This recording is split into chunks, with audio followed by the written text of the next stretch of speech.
Ассалаумағалейкум, құрметті көрермендер, құрметті құссүйер қауым. Қалдарыңыз қалай? Бүгін ақпанның 26-сы. Қыстың соңғы күндері, Алла жазса, көктем басталып келе жатыр. Так, сіздермен видео бөліспегелі біраз болды. Сол бүгін жаңалықтар жайлы видео салайын деп видео түсіріп жатқан жайым бар. Так, бізде қорада ешқандай өзгерістер жоқ. Сол баяғы тауықтар. Мұнда кучинский, ар жақта домашний тауықтар, брама бар. И мына жақта бізде барковский тауықтар.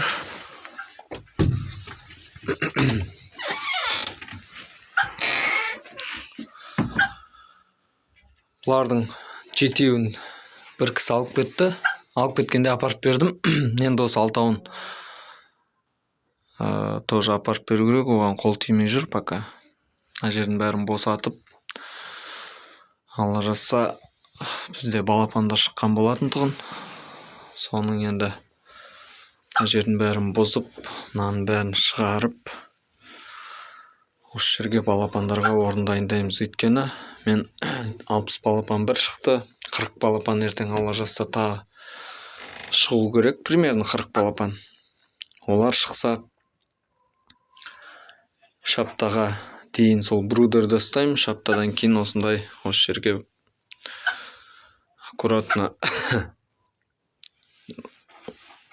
балапан тұратын орын дайындаймын ғой. Бірінші брудерді тұрады, содан кейін осы жердегі орында өсет.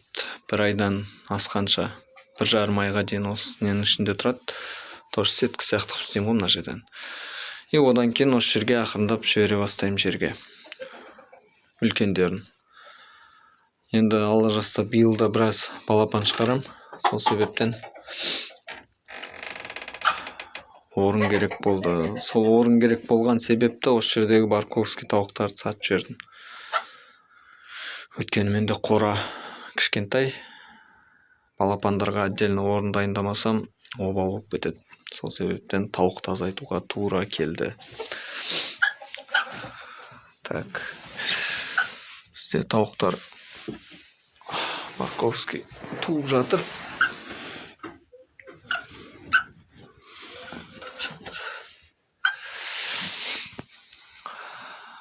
Бірақ уже бұлар скоро кетеді, лажасы.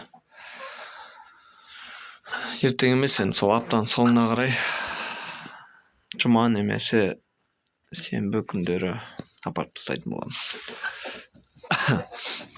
А так, барлығы сол баяғыдай осылай қыбырлап биылғы сезонға дайындалып жатырмыз.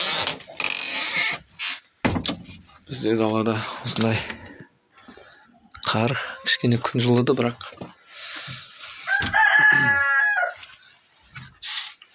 қар бар әлі далада. Енді бұл қар марттың, наурыздың аяғына дейін тұрады ғой по-любому. Так, менде кучинский тауықтарым. Кучинский балапандардан біраз шықты менде. Осы тауықтардың жұмыртқаларынан алдым. Мұнда туып жатыр. Ал бізде мұнда біреуі балапан шығарамын дейді. Кучинский тауығым 2-3 күн болды осылай тұрмай жатыр. Ертең балапан тұратын жерге отдельно бір жерден орын дайындап, сол жерге жатқызатын боламын бұны. Көреміз қалай балапан шығаратын. Негізі жақсы шығарады дейді кучинскийлар. Жатқызып көргендер жақсы қарайды дейді балапандарға. Жалпы кучинский деген өзі аккуратный тауықтар ғой кәдімгі. четкий, андай лишний бір несі жоқ, мінездері жоқ, бір-бірін шұқымайды, спокойный, өзімен өзі жұмыртқасын туады деген сияқты. Енді балапанды да солай сондай характеристикамен басып шығарады деген ойдамын. Алла жазса, оған чисто осы кучинский жұмыртқаларды салғым келіп отыр астына. Осы аптаның соңында тоже жатқызып тастау керек, өйткені күрік болып тұрған тауықты шансты жібермеу керек. Бұл уже астына жұмыртқа басып алған, кәдімгідей жылытып тұрмай жатыр. Бұны 1-2 күн болды тұрғызып жіберіп жатырмыз негізі, бірақ бәрібір жатып алып жатыр. Енді көктемде по-любому солай жататын тауықтар болады ғой енді арасында.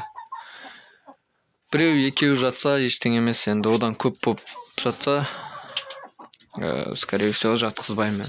1-2 жатса мары кетсе, атақ қалғанын жұмыртқасы керек, өйткені кучинскиларға заказ түсіп қойған. Марттың аяғына, апрельге жұмыртқаларға заказ алып қойғанмын. Сол себептен көп тауықты жатқызуға болмайды. Так, бізде бұнда осындай тауықтар. Мынау Брама бізде. Олар өздері жеке мемлекет. Ештеңеге қосылмайды, өздерімен өздері жүреді. Мына бір тауық жатып апты.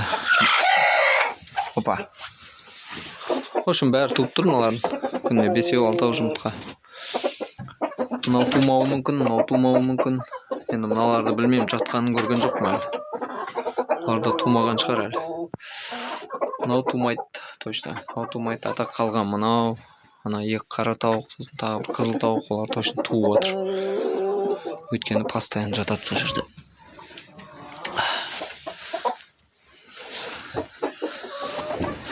Осылайына лампочка кішкене жерге жақындатып қойдым, өйткені көктемде білесіздер, ауру сырқау деген көбейеді. Сол себептен бір мезгіл нанасына келіп тауықтар жылынады. Сол себептен осылай лампочканы жерге жақындатып қойдым. Сосын менде мынау қораз кішкене ауырып түшкіріп бытшып болып тұрған. Оны емдедім, енді кішкене қайтқан сияқты. Ауру. Тауық басы, бұлай аппетиті бәрі жақсы қазір.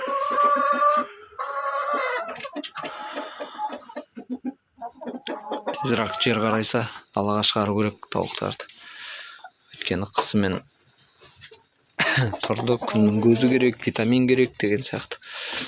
Алла жазса,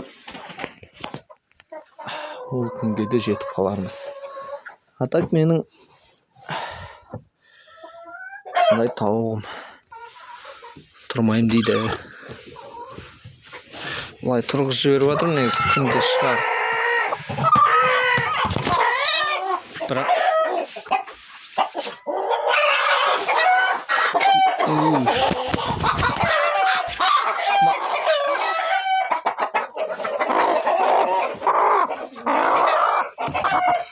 тұрмайым дейді. Астына 2 жұмыртқа басып апты. Мынау жатыр. Так, жалпы осындай жаңалықтар. Мына жақтағы қора осылай қалады. Ар жақтағы қорада парковский тауықтарды апарып тастағасын.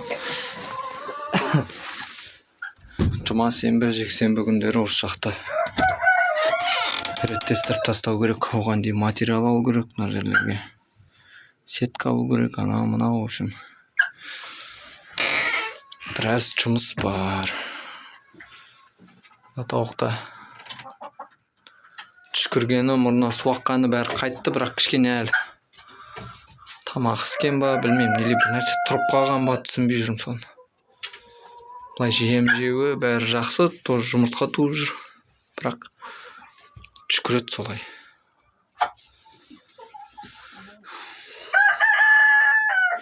Емдеп бірақ апарып берсем деген, бірақ оған уақыт қалмай бара жатыр.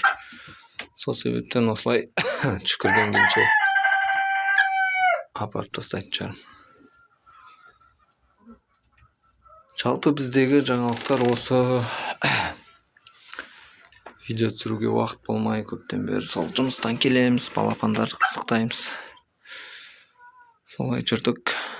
Сол бүгін кішкене уақыт болып.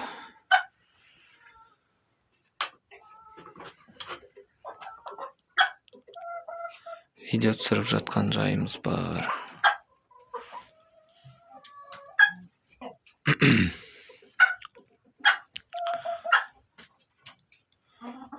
Бүгінге дейінгі жаңалықтар осы. Алла жазса, жақында жаңалықтар болады.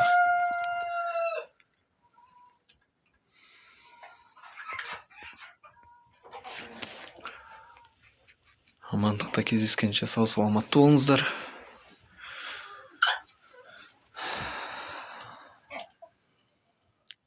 Еліміз аман, жұртымыз тыныш болсын.